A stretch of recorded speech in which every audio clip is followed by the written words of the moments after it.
What's happening in Gaza is the shame of the century. Gaza has been erased. There is almost nothing left other than the despair of people who continue to perish there. Look at the acts of torture. Look at who's being killed. Doctors, nurses, students, mothers, children. 17,000 children. To look at what the soldiers have done and said, and then have the courage to say that this is not genocide. This genocide would have not been possible without the shocking cover-up by the media. The role that corporate media played in justifying crimes, in spreading misinformation, like the 40 beheaded babies. We have some really disturbing new information out of Israel. The Israeli Prime Minister's spokesman just confirmed babies and toddlers were found with their heads decapitated in Kfar Aza in southern Israel after Hamas attacks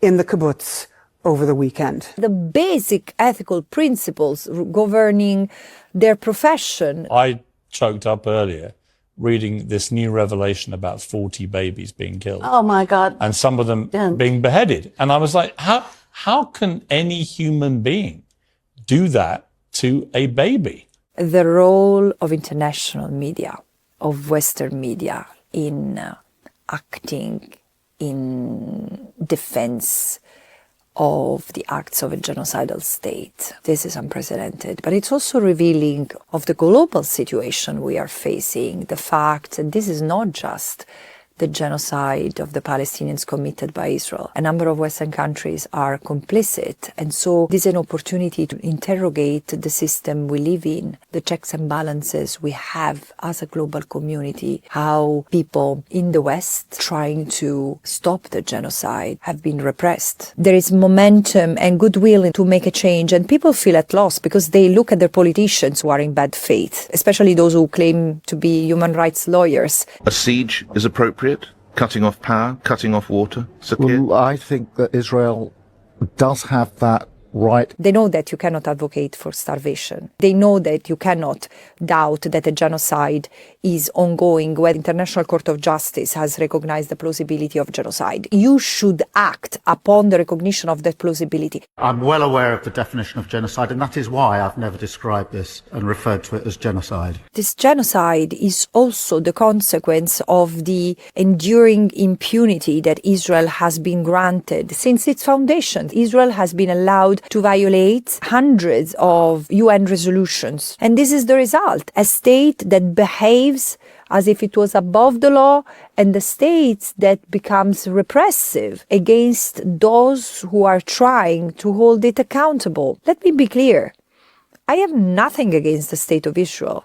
The State of Israel is a recognized member of the United Nations, and because of this, I've always respectfully, since the beginning of my mandate, trying to engage with the State of Israel. However, I cannot tolerate that the only modus operandi and the only way of existing of this state is by dispossessing, oppressing, and repressing another people. If the only way of Israel to exist is by being an apartheid state, well, we have a problem here. And this is where the conflict is. And Israel could be led by Buddhists, atheists, Muslim, Christians. It wouldn't change. The problem is not with the religious underpinning that Israel maintains. It's with the abhorrent human rights records that Israel has. This protracted impunity of Israel, including in the face of clearly war crimes, crimes against humanity, and plausibly genocide. In the face of all this, what remains of the international legal system? So we are at a critical juncture. We still have the possibility to step back from the precipice we are staring at. But we need to act in order to change that pattern of lack of accountability. This is why I think that it's important that where democracies or quasi-democracies still exist, ordinary citizens, people from all paths of life make their voice heard, to hold our politicians accountable, our institutions accountable, to make sure that, for example, in the UK, you have citizens who are fighting in the Israeli army. You have UK citizens who live in the settlements. It's time to hold people accountable. The reason why I have recommended the suspension of Israel's credentials as a member of the United Nations is because of the assault that Israel has launched against the United Nations in the past 13 months. It started with a prohibition of the United Nations to have humanitarian aid entering and delivered to the Palestinians in Gaza. And then it continued with the assault on UN premises in Gaza. 70% of them have been severely damaged. 237 UN staff members have been killed in Gaza alone. UN peacekeepers have been attacked, and they continue to be attacked in Lebanon. And there has been an entire smear campaign against the United Nations, starting with UNRWA, and then the Secretary General who's been declared persona non grata, together with myself, and the General Assembly, and the Human Rights Council, the International Criminal Court. Every one of us has been accused either of being anti-Semite or supporting terrorism, or both.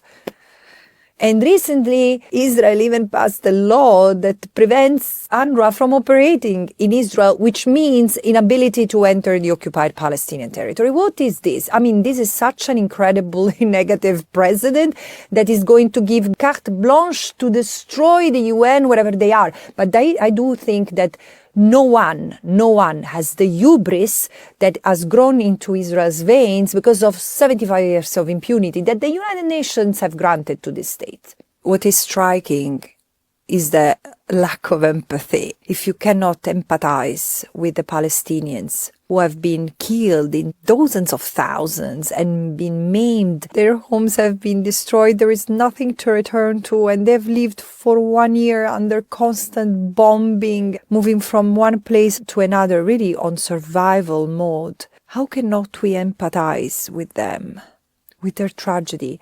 This speaks to our racism. Certain lives are more worthy than others. Clearly, the Palestinians do not rank very high. For many, it's dehumanization that leads to the commission of these atrocities and has justified the erasure of Gaza, the killing of Palestinians, and even the torture and rape. This is one case in which we cannot miss the genocidal intent, which must be attributed to the state and its totality of conduct, its totality of crimes against the totality of the Palestinian in the totality of the land that Israel occupies. I like to remember the words of Primo Levi, a Holocaust survivor who took his life because he couldn't survive the apathy of the world he found out of the concentration camps. And he said, monsters are few. Atrocities happen because of the indifference of the many who do not ask questions. This has happened during the Holocaust of the Jews. This has happened during the Rwanda genocide, during the Bosnia-Herzegovina genocide. It's more shocking now because everything is televised. This is where we are. I hope that this is the last genocide of human history. It could be. If we were only able to understand the critical juncture we are at, to take this moment as an opportunity to learn from the past, to see the past into the present, to understand the warning that was given by Holocaust survivors. Never forget the past, because the forgotten past risks to become a new present. And this is what has happened in many respects, but also knowing that the international legal framework is not ineffective per se, is rendered ineffective by the lack of political will, which is a function of political connivance and interests. In some time, in the coming future, I cannot predict in how long, we will have to come to terms with the fact that we will not be able to say that we didn't know, because this has been a live-streamed 24/7 genocide. We knew in real time what was happening, why it was happening, the excuses that were made by the media and politicians in Israel and beyond across the West. We will have to come to terms with our own conscience. And I think there will be a lot of regrets. But because of that, I say, let's act now to stop the genocide. Look, Hadn't it been for independent media, including in the West, particularly in the West, in fact, we wouldn't know much about what's happening in the occupied Palestinian territory. And so, God bless you. And I hope that you will have more and more supporters.